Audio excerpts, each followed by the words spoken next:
Welcome back, Voodoo Dolls, to another scary video. St. Patrick's Day is a Christian holiday that celebrates the coming of Christianity to Ireland. However, nowadays it's mostly known for, wearing green so you don't get pinched by your friends, and if you're above the legal age of drinking, a day to go out with your friends to an Irish pub and drink some Irish brews. However, where there are plenty of people who are inebriated, things are destined to go horribly wrong. The leprechaun who traded his life for gold. On St. Patrick's Day in 2010, a man in a leprechaun costume held a gun to a teller's head and demanded money. The leprechaun then ran out to his assistant's car and the both of them got away. However, the officers were able to catch up to them quickly and a long and dangerous chase ensued. The criminals and the officers were making shots at each other while moving at high speeds. The criminals crashed their vehicle and abandoned it on the side of a highway and continued on foot. For them, this would be a grave mistake, as the driver had succumbed to his injuries, and the leprechaun decided to commit suicide in order to avoid being taken alive by the police. Officials found the large bag of money and a large leprechaun hat in the back of the vehicle. The two men remain unidentified. Bad day to be a tourist. A man from Alexandria, Virginia, was out in Baltimore enjoying himself the day after St. Patrick's Day in 2012. He was on his way back to the hotel at 2 a.m. when he was viciously attacked by D'Angelo Carter, Shatia Baldwin, Aaron Jacob Parson, and Shayona Micaiah Davis.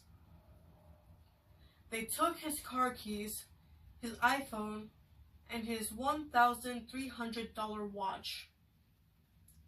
They had also stripped him of his clothing and beat him.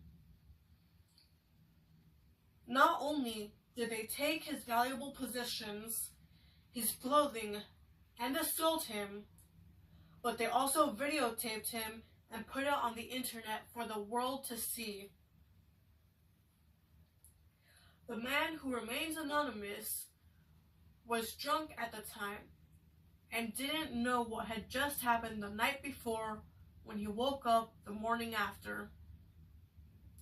Not only was he unaware of what had just happened, he didn't even know that there was a video of the attack until several weeks later, in which the video had gotten several thousand shares along with several thousand views across several social media platforms.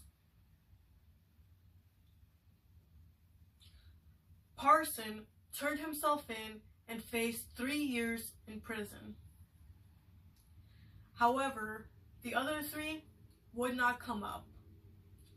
Luckily, people on 4chan, Facebook, and other social media platforms were able to identify the other three assailants using hints such as their voice, perhaps a quick flash of their face, similar things like that. And they were able to give these tips off to the authorities. The authorities had then arrested D'Angelo Carter, Shatia Baldwin, and Shayona Micaiah Davis. And the three of them had also faced 3 years in prison.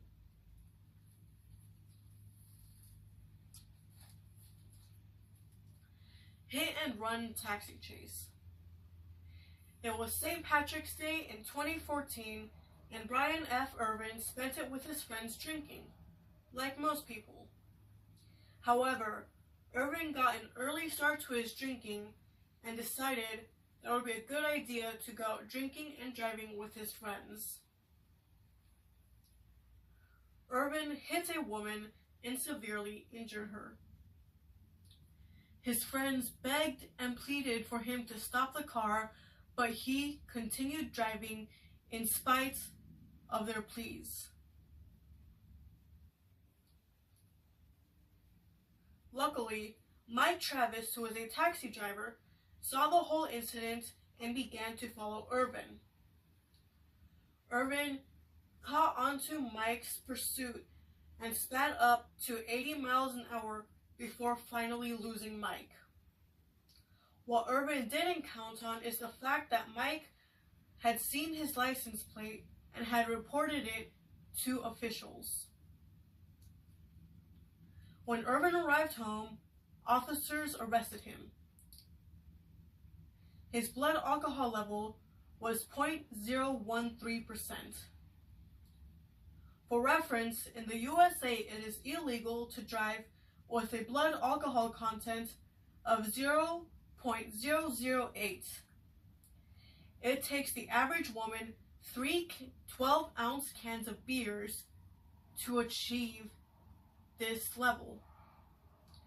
And it takes the average man to drink 4 12-ounce cans of beer to achieve these driving levels, these blood alcohol content levels. Irvin served 1 year in jail for second-degree vehicular assault, leaving the scene of an incident without calling the authorities, and 2 misdemeanor DUIs. The court ordered for Irvin to get a breathalyzer installed onto his car, and his driving license was given back to him after he had served his year in prison.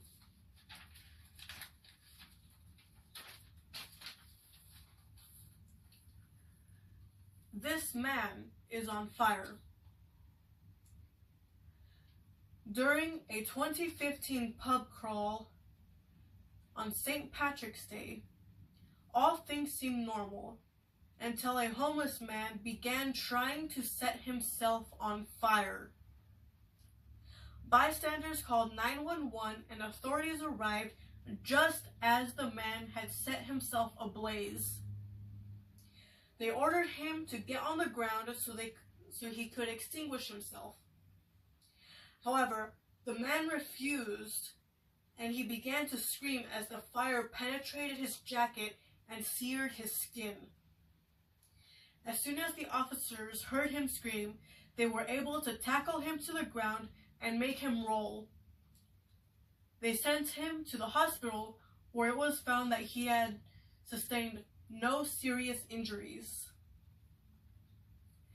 The pub crawl continued as if nothing had happened, and 11 people were arrested that night with charges ranging from assault to drug possession.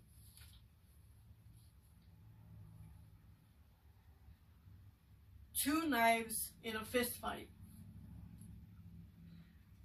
The Outlaw Tavern in Cloves, California is typically a peaceful pub where older people can go to chat and exchange stories. However, this St. Patrick's Day was very violent. Many people began to fight out of seemingly nowhere, and 6 people were stabbed. No one knows how the brawl started, as people were fighting inside and outside of the bar. Police were shocked, as the Outlaw Tavern is a quiet and welcoming place. Travis Turner, who was 36 at the time, was charged with attempted murder, and Cruz Collin was arrested for 5 counts of assault with a deadly weapon. And with that, I don't think I'll be going out this Sunday. Even if I was old enough to drink, I think I would still stay home. Thank you all for watching. Subscribe if you like the video. Give it a like if you like the video. And I'll leave my other social media and my sources in the description below. Stay spooky.